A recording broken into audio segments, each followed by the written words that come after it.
गावामध्ये जे आहे फुलोबा गावामध्ये मोठा तणाव निर्माण झाला होता, मात्र आता अखेर हा वाद मिटलेला आहे. काय आपली पहिली प्रतिक्रिया काय हवं? नमस्कार, जय हिंद. आज पूर्णपणे अंजनगावमध्ये आणि पूर्ण माढा परिसरामध्ये शांतता आहे. सगळ्यांनी सहकार्य केलं. येथील नागरिक, येथील समाज, प्रशासन, पोलीस, रेव्हेन्यू, भूमी अभिलेख, काही सुज्ञ समाजकारणी आणि राजकारणी यांनी सगळ्यांनी सहकार्य केलं आणि त्यामुळे मागच्या 3 दिवसापासून इथे जो किंचित तणाव निर्माण झाला होता तो आज पूर्णपणे निवळलेला आहे. इथे जो वाद निर्माण झाला होता त्याच्यावर तोडगा काढण्यात आलेला आहे आणि कायद्याच्या चौकटीत बसेल अशा प्रकारे त्याचं सोल्युशन काढण्यात आलेलं आहे. यामध्ये अथकपणे माननीय पालकमंत्री आणि इतर माजी आमदार यांनीसुद्धा सहकार्य केलं. आता मला आशा आहे की येथील जनता एकोप्याने अशाच प्रकारे नांदेल आणि या गावामध्ये पुढची येणारी यात्रा आणि इतर सगळे सण एकत्रपणे साजरे होतील.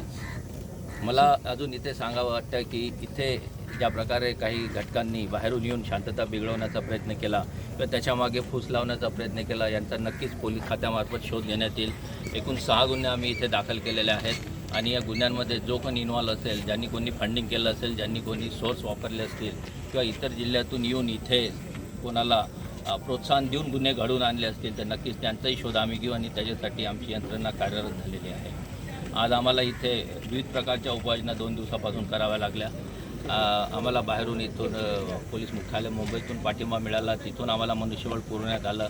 कोल्हापूर रेंजमधून इतर जिल्ह्यातून आम्हाला पोलीस मनुष्यबळ आणि SRPF आणावी लागली, परंतु कोणताही इथे अनुचित प्रकार त्याच्यानंतर घडला नाही. जे सुरुवातीला थोडाफार गैरसमजुतीतून घडला, पण आता इथे पूर्णतः शांतता आणि यापुढेही शांतता कायम राहील आणि इथे नागरिक सहकार्य करतील अशी मला पूर्ण आशा आहे. किती जणांवरती गुन्हे दाखल केलेत आणि काय इथे संख्येला महत्त्व नाही. मी सांगितलं आपल्याला की सुरुवातीला जी काही दगडफेक गेली, शासकीय मालमत्तेचं नुकसान झालं, काही कर्मचारी आमचे जखमी झाले, त्याच्यामध्ये जी काही संख्या निघेल ती आम्ही ठरवलेली आहे. ऑलरेडी जे काही नावं आहेत त्या FIRमध्ये त्याच्यामध्ये सिरियस हल्ल्याची कलम आहेत, सरकारी मालमत्ता वाहनाचे नुकसान करण्याचे आहे आणि काही विनापरवानगी आंदोलन करण्याचे सुद्धा आहे. तर त्याच्यामध्ये व्हिडिओ आणि इतर फुटेजेस बघून आणि साक्षीदारांची जी काही माहिती आहे त्याच्याकडून आम्ही त्यांचे नाव निष्पन्न करू आणि काही नाव ऑलरेडी आमच्या पोलीस खात्याकडे तपासणी अंमलदारांकडे आलेली आहे.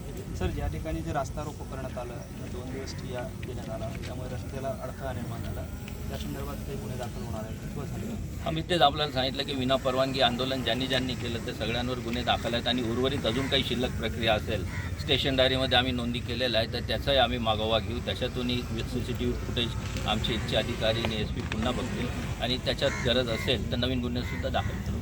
खरं तर राज्यभरात हे पेव जे आहे किंवा ही जी पद्धत आहे की अचानकपणे रातोरात पुतळे आणायचे, उभं करायचे, त्यामुळं कुठेतरी समाजाची शांतता बिघडते, पोलीस प्रशासनावर मोठा ताण निर्माण होतोय. काय उपाययोजना या संदर्भातले आपण काही करताय का किंवा त्या संदर्भात काही नियोजन आहे? याच्यामध्ये ऑलरेडी शासनाचं एक GR आहे, त्याच्यामध्ये जिल्हास्तरीय समिती आहे, त्याच्यामध्ये डिस्ट्रिक्ट मॅजिस्ट्रेट म्हणजे कलेक्टर अध्यक्ष असतात, पोलीस अधीक्षक आणि इतर खात्यांचे अधिकारी हे सदस्य असतात. याची एक प्रक्रिया ठरलेली आहे. शासकीय किंवा खाजगी जमिनीवर पुतळे कसे बसवायचे, तर त्याचे उल्लंघन करून जर होत असतील काही अनधिकृत कार्य त्यासाठी गुन्हे दाखल केल्या जातात. परंतु याच्यामध्ये आणखी उच्च स्तरावर शासकीय स्तरावर विचारविमर्श सुरू आहेत. त्याच्यानुसार आणखी पुढे याच्यात काही सुधारणा होईल तर हा शासकीय कामकाजाचा भाग आहे. परंतु गुन्हे करण्यास मी पूर्वी सांगितल्याप्रमाणे जे काही फंडिंग होत असेल किंवा फूस लावत असतील किंवा शासकीय नियमांना तोडफोड करत असतील तर त्याची वेगळी कारवाई गुन्हे दाखल करून करण्यात येणार आहे आणि असे जे काही याच्या मागे आहेत त्यांचे काही नावं आमच्या सोलापूर जिल्हा पोलीस प्रशासनाला मिळालेले आहेत. सर, ज्यावेळेस पुतळा बसवलं त्यापासून हा सगळा वाद सुरू झाला आहे. पुतळा बसवणाऱ्यावरती काही गुन्हे दाखल केले जाणार आहेत? आम्ही तुम्हाला सांगितलं आहे की अनधिकृत पुतळ्या प्रकरणी जे गुन्हे दाखल होतात ते झालेले आहेत. सर, साधारणपणे असं पाहायला मिळतं की 20 ते 25 वयोगटातली जी मुलं आहेत, कारण आता सोलापूर जिल्ह्यामध्ये जवळपास 10पेक्षा अधिक पुतळे जे आहेत ते बसवले गेले आहेत, तिथे हीच मुलं जे आहेत यांना काही आव्हान असणार आहे का? यांना काही आपला संदेश असणार आहे? नक्की. मी मगाच सांगितलं की स्थानिक गावकरी एकोपाने असतात, पण जेव्हा बाहेरून कोणत्या घटक येतात आणि ते फूस लावतात तेव्हा अशा फूस लावण्याला किंवा चिथावणीला स्थानिक तरुण वर्ग मोठ्या प्रमाणात बळी पडतो आणि नुकसान त्यांच्या भवितव्याचं होतं. मला हेच नागरिकांना आवाहन करायचं आहे की अशा प्रकारे आपण कायद्याशी खेळू नये किंवा कोणत्याही बेकायदेशीर कृत्यात सहभागी होऊ नये. मी काल जसं या घटनेमध्ये माढा तालुक्यातल्या किंवा गावातल्या सगळ्या समुदायांशी बोललेलो आहे. सगळ्यांचे विचार चांगले आहेत, पण जेव्हा कोणी डोक्यामध्ये वेगळे विचार टाकतो तर नक्कीच काही त्याच्यात बिघाड तयार होतो आणि त्याचा परिणाम स्वतःवर गुन्हे दाखल करून घेण्यात होतो.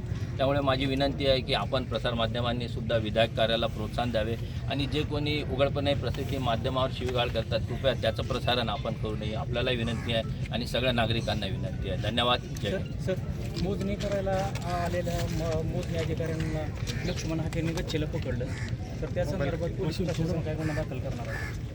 ज्यांनी तक्रार दिली त्यांच्या तक्रारीनुसार गुन्हे दाखल होतील. Thank you sir. जय हिंद. Thank you sir. तुम्ही